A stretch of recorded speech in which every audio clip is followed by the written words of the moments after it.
You notice it in the quiet moments first, when the room empties, when the notifications stop, when the world finally lowers its volume. That's when your mind comes alive. You don't feel lonely there. You feel clear. And yet, somewhere along the way, someone told you that this preference meant something was wrong with you. That wanting distance meant you were cold. That choosing silence meant you were broken, antisocial, arrogant, or worse, secretly unhappy.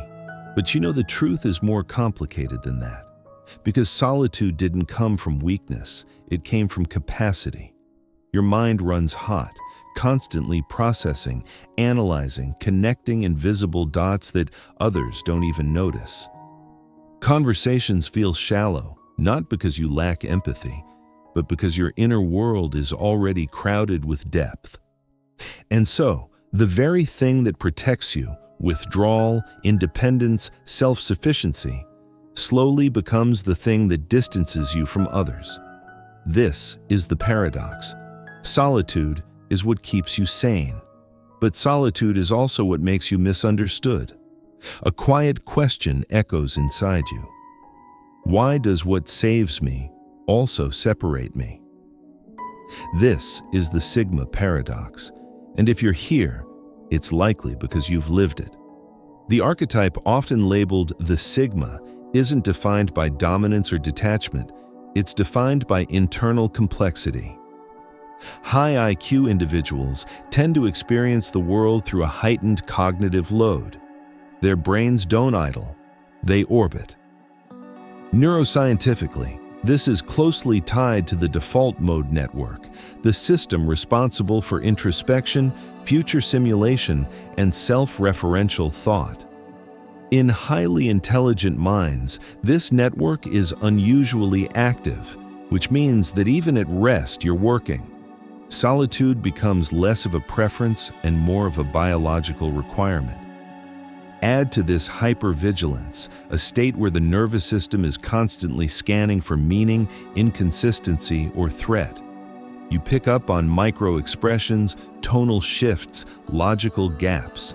Social environments aren't relaxing, they're stimulating. So the psyche adapts, it learns. Distance equals safety, silence equals control, autonomy equals peace. This isn't pathology. It's adaptation. Your mind becomes like a high-performance engine that overheats in traffic. Solitude isn't loneliness. It's the open road. But here's what no one talks about. Even when solitude is chosen, there is still grief inside it. Not the grief of missing people, but the grief of being unmet. Carl Jung once wrote that the privilege of a lifetime is becoming who you truly are. But for the independent thinker, authenticity often comes with a price: exclusion. You quickly learn that belonging sometimes requires shrinking your inner world to fit someone else's comfort zone. So you don't. You stay quiet. You stay separate. You stay intact. And yet, there's an invisible sorrow in realizing that depth narrows your audience. The pain isn't rejection. It's translation fatigue. The constant decision between being understood or being at peace, between sharing your thoughts or protecting them. You begin to fear vulnerability, not because you're weak, but because you've seen how easily complexity gets mislabeled as arrogance.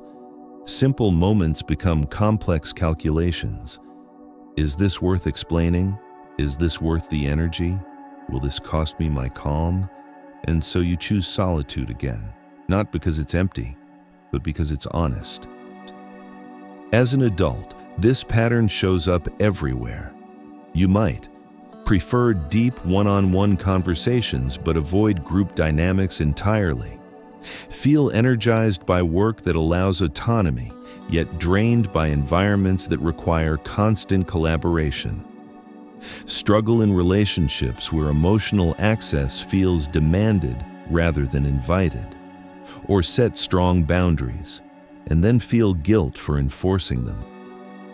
You might be seen as mysterious, distant, or intimidating, even when you feel quietly compassionate, or find yourself withdrawing after social interactions, not from dislike, but from overstimulation. These are not personality flaws, they are coping strategies designed to preserve your internal equilibrium. But here's the crucial shift.